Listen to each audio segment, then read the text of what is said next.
But what is the best way to sell big government and then world government to a people like ours, historically devoted to an independent republic of limited powers? The answer is simple.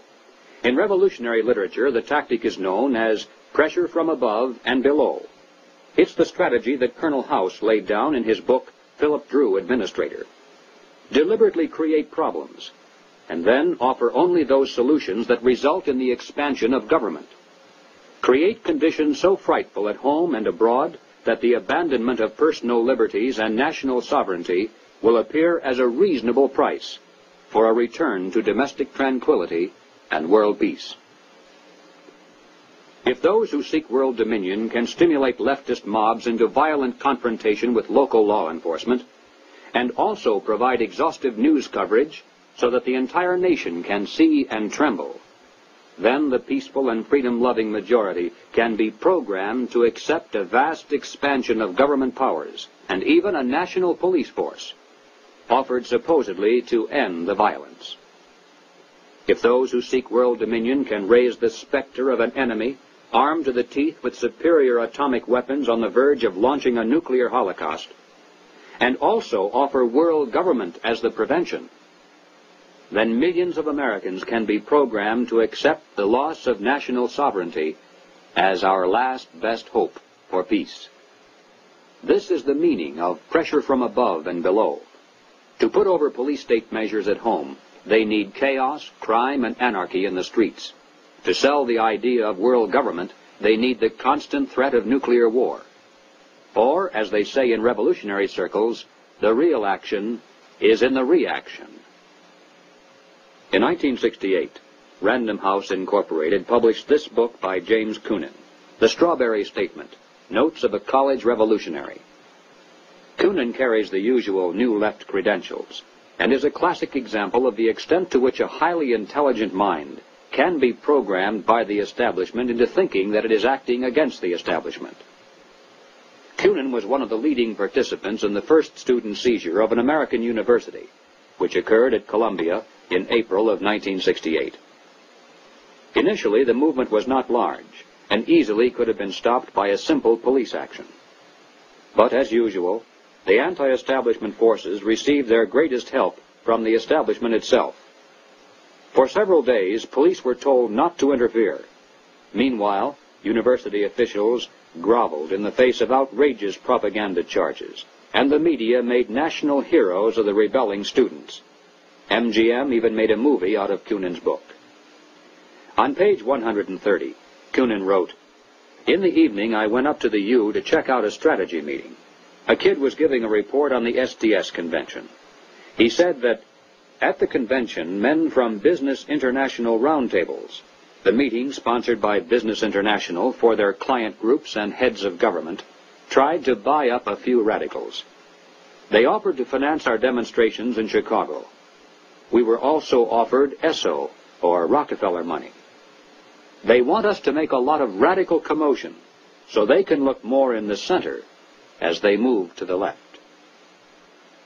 Jerry Kirk, while a student at the University of Chicago, was active in the SDS, the Du Bois Club, the Black Panthers, and the Communist Party. In 1969, Mr. Kirk broke from the party, and the following year testified before the House and Senate Internal Security Committees. Here is what Mr. Kirk has told us. "Young people have no conception of the conspiracy strategy of pressure from above and pressure from below. They have no idea that they're playing into the hands of the establishment they claim to hate. The radicals think they're fighting the forces of the super-rich, like Rockefeller and Ford, and don't realize that it is precisely such forces which are behind their own revolution, financing it, and using it for their own purposes." When Stokely Carmichael was head of the militant revolutionary group known as SNCC, he was invited to speak at the University of Chicago. Jerry Kirk, then still a Black Panther, was among those who attended, and here is how he described Carmichael's appearance. Mr. Carmichael was obviously in the middle of something rather important, which made him more nervous and more tense than in the past. He started speaking of things which he said he could not have said before, because his research was not finished. He spoke of the false consciousness of many blacks who believed the Jews were the instrument of oppression of blacks. And he made note of the fact that even though many Jewish people, for example in New York, own quite a bit of land, one must understand that the overwhelming percentages of mortgages in Harlem was owned not by Jewish people, but by Morgan Guarantee Trust, the Morgan family, and Chase Manhattan Bank, the Rockefellers. He repeated the line from the song he liked so well. "Something is happening here, but you don't know quite what it is, do you, Mr. Jones?" What he was getting at was that the Jews were simply one strata of society who are themselves being oppressed by people who were much richer and much more powerful. In the agencies of this power, he cited banks, the chief among which were Morgan Guarantee Trust and Chase Manhattan, and the foundations connected with these monoliths. It was not long after this that Stokely Carmichael mysteriously was ousted from both SNCC and the Black Panthers. Apparently, he had learned too much. More and more young radicals are beginning to wake up to the fact that their entire lives have been carefully programmed by the very people who are their hate symbols. They're beginning to realize that their so-called anti-establishment outlook actually is the calculated product of the establishment press, the establishment communications media, the establishment entertainment industry, the establishment schools.